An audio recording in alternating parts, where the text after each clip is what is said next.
But you also share about the beautiful part of our liturgical journey about feasting and then fasting and waiting, and how we incorporate that in our faith life as a family. Why don't you explain that to our family at home, how you do that?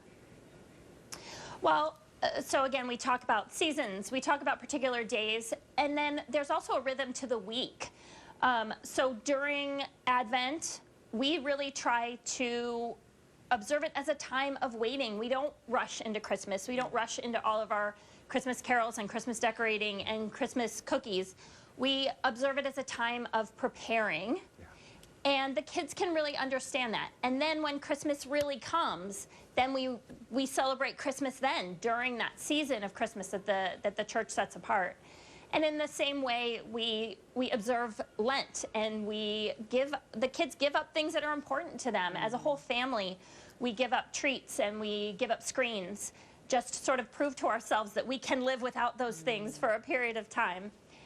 And then we celebrate Easter, and all of those things that we've given up can come back in, but we feel less attached to them. Yes. And then during the week, we try to observe every Friday as a little Good Friday, where we abstain from meat year-round, but you can also do a different type of penance to just remind you all day long that this is the day that Jesus suffered and died for us. And then every Sunday, we try to really observe as a celebration within our family, and have a nice meal and spend time together. Yes.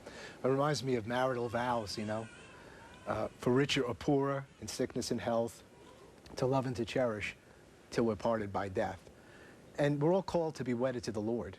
And I think that liturgical calendar, the seasons of the year, like you said, fasting and celebrating and discipline, which seems to be lost in our culture, in our society, more and more self-indulgent, decadent society. I think the liturgical calendar says, hey, we live differently. And this helps us to live differently. Here's the models of living differently. Here's what we could do to discipline a little touch of asceticism, you know, in our lives, and radical identity with Jesus Christ. Right. Understanding the mystery, not only Christ's death, which is the central thing about the mystery, and his resurrection, but Jesus said, you must deny yourself, take up the cross, follow me. And how do we do that?